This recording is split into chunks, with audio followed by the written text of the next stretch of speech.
Kwa majina naitwa Alhaji Azam Mfaume, mwenyekiti wa chama kikuu cha MAMCO. Nashukuru leo tulikuwa na mkutano mkuu wa mwaka wa kupitisha bajeti na matumizi, lakini nashukuru wa kupanga mambo mbalimbali kwa ajili ya maendeleo ya chama chetu. Cha kwanza kabisa tunamshukuru Mwenyezi Mungu kwa namna tunavyopambana kama chama kikuu cha MAMCO. Kuanzia 2009 chama kikuu kilikuwa kijawahi kupata hati safi. Kwa usimamizi bora wa mimi na bodi yangu na management kiujumla tumepata hati safi. Hiyo ni matokeo ya kwanza, lakini pia kama chama kikuu cha MAMCO tumejipanga kwenda kuwasaidia wakulima na kusaidia ushirika kwa ujumla. Awali yote nimshukuru sana Mheshimiwa Rais wa Jamhuri ya Muungano wa Tanzania Mama Samia Suluhu Hassan kwa namna bora anavyoweza kuunga mkono ushirika wetu.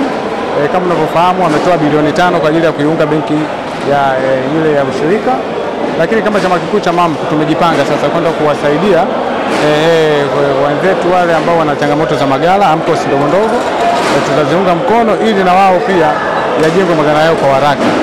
Lakini kama chama kikuu pia tumejipanga kwenda kujenga gala kubwa lenye uwezo wa kuchukua tani 5,000 pale na Nyamba, ili kuhakikisha wakulima wale sasa wasihangaike kipindi cha kupeleka mizigo yao katika magala makuu.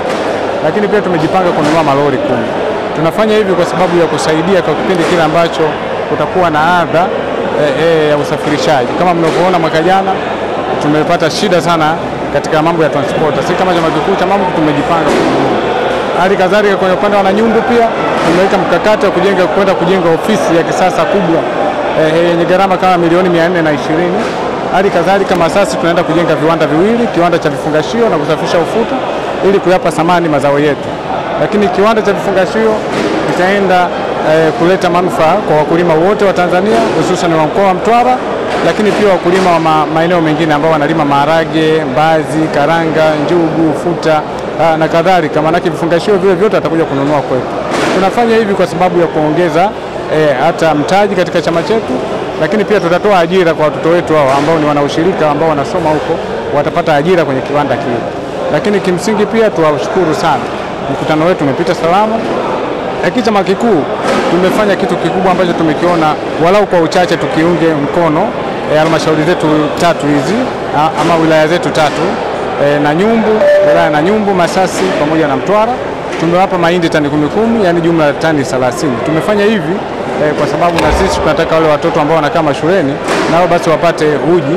Hii itawafanya na wao pia kuimarika katika masomo yao, lakini hatukurudia hivyo tu. Na sisi kama chama kikuu cha MAMCO tumewaunga mkono viongozi wa AMCOS wote, hususan wajumbe wa mkutano mkuu, wenye viti na wajumbe nje ya bodi. Tumesema na wao watapokuwa wanarudi nyumbani warudi na zawadi.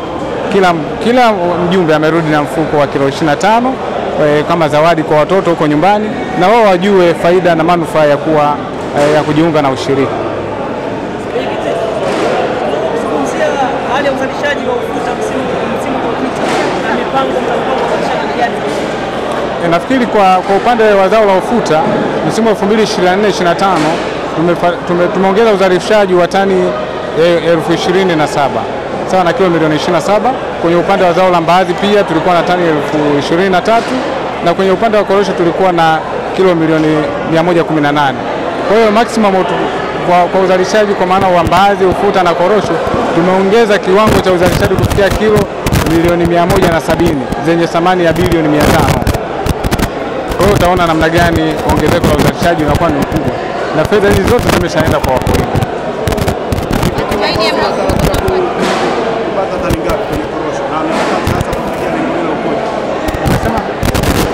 Tumepanga kukusanya tani kwa mwaka huu, tumejipanga kukusanya tani 130,000. Ndio.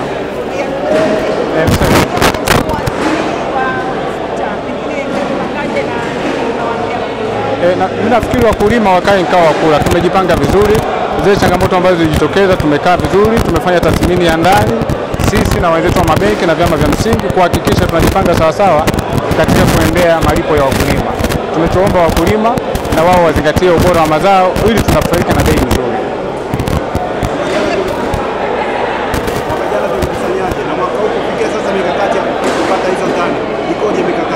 Mikakati nadhani iko vizuri sana. Tumejipanga sisi kuhakikisha tunalipa kwa wakati, tunalipa kwa mapema sana, lakini kuendelea kuhamasisha wakulima wetu wasiuze katika njia zile ambazo sio rasmi, wauze katika njia mfumo wa TMX ambao unawafanya wao pia kuingia sokoni na kupata bei nzuri. Kwa hiyo tumejipanga vizuri na tunafikiri hakuna mzigo wote ambao utatoka katika eneo letu la Mangu kwenda eneo lingine.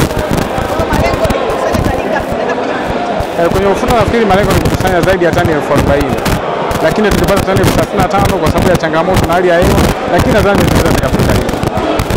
Ongezeko litakuwa kubwa tofauti na msimu wa mwaka jana 2024-2025.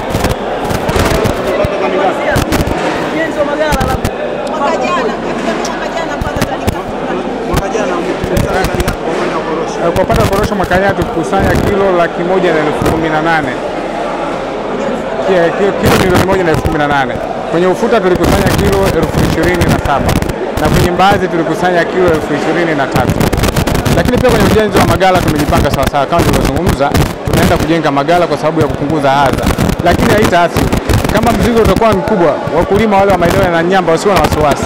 Magala yote yakijaa, kwa sababu gari lililopo linapokea tani 5,000 na gari ambayo tunaenda kujenga sasa hivi litapokea tani 5,000, maana itapokea tani 10,000 kwa mara moja. Lakini hata kama ongezeko utakuwa kubwa, tutaendelea kufanya kama tulivyofanya mwaka jana. Tutafungulia barabara, mzigo mwingine utakuja Masasi ili kuokoa mazao ya wakulima na wao wawahi kupata